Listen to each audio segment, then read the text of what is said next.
We all know someone who can effortlessly make a room laugh. Maybe they are the one who always has the perfect witty comeback.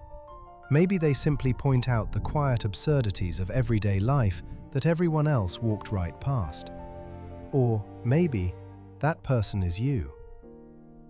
For a long time, society has dismissed a sense of humor as just a personality quirk, a defense mechanism. Because of this, people underestimate the funny person. They assume they're just funny, they don't take things seriously. But there is a secret hiding behind the punchline, a well-documented truth that no one talks about. This video is for the deep thinkers, the ones who use their humor to survive the weight of the world. Because modern psychology reveals that making people laugh isn't just an act of joy. It is one of the highest indicators of a sharp intellect, profound empathy, and a beautifully complex brain. When you make others laugh, you are showing the world that your mind is so efficient, so resilient, and so well developed that you can actually afford to play with reality. Let's slow this down, because this is where the science gets interesting. To make a genuinely good joke, your brain has to do three things at once. First, it sees patterns. It notices something unexpected, something slightly off. Second, it connects ideas that don't normally go together, fast, almost instantly. And third, it delivers it at the perfect moment, not too early, not too late. That's a staggering amount of processing, happening in just a few milliseconds.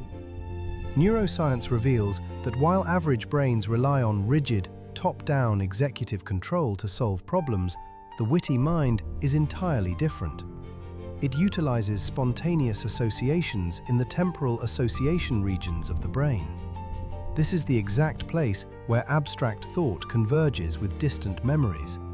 When you make a joke, you are performing what psychologists call a frame shift. You are taking a heavy, complex category of information and rapidly reinterpreting it into a safe, unexpected, new reality. When you make a quick, witty remark, you aren't just being silly. You are quite literally displaying the processing power of a mental supercomputer. You are seeing connections in the world that average observers completely miss.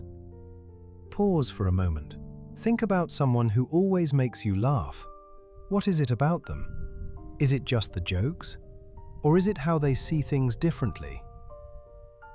There is a misconception that the funniest people are always the loudest in the room, the performers, the extroverts. But if you look closely, you will notice that the sharpest, most intelligent humor often comes from the quietest corners of the room. It comes from the introverts, the overthinkers, the quiet observers. Why? Because true humor requires data. You cannot point out the absurdities of human behavior unless you spend a great deal of time actually watching human behavior. Quiet people naturally step back. They don't rush to fill the silence with chatter. Instead, they absorb. If you are an overthinker, you are constantly analyzing the world. You notice the subtle contradictions in what people say versus what they do. You see the unspoken rules of society that make absolutely no sense.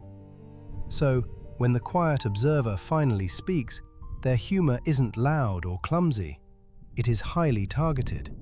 It is a precise, perfectly crafted observation that leaves everyone else wondering, how did they even think of that? But humor is not just about being fast. Funny people don't just hear words, they hear meaning, tone, emotion. They notice what's said and, more importantly, what is not said. That's why their humor feels so real, so accurate, sometimes even a little too accurate. To be genuinely funny, you must manage multiple levels of awareness simultaneously.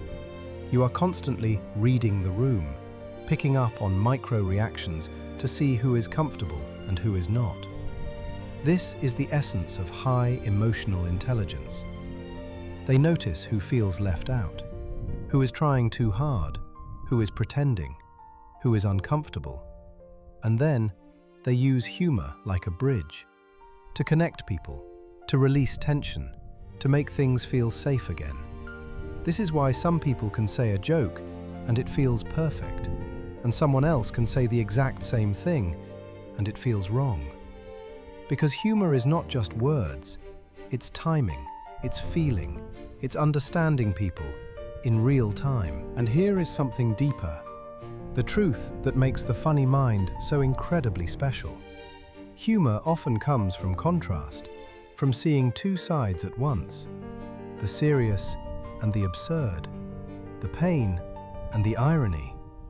To hold both at the exact same time takes a certain kind of mind, a beautifully flexible one. Ultimately, having a sense of humor is an indication of immense wisdom. When you can laugh at yourself or laugh at the chaos of life, you are actually dividing your psyche into two parts: the fool who experiences the chaos and the observer who recognizes and transcends it. This capacity for transcendence is the highest form of human intelligence. When we laugh at the absurdity of life, we are not running away from reality, we are rising above it. The funny person looks at the vast, overwhelming nature of existence and chooses to find the light anyway. It is a deeply optimistic act. It takes no intelligence to be pessimistic. It takes no effort to see the flaws in the world. But to see the flaws, to understand the heaviness of life, and to still be able to craft a joke that brings joy to another human being, that is the ultimate sign of a brilliant, adaptable mind.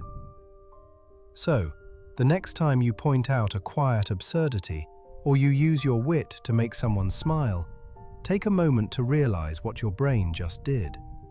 You aren't just passing the time. You are connecting invisible dots. You are practicing deep empathy. You are mastering the chaos of life. Thank you for exploring your mind with us today. If this brought you a little bit of clarity, consider subscribing and leaving a like. It quietly helps us continue to create these videos for you. Until next time, keep observing.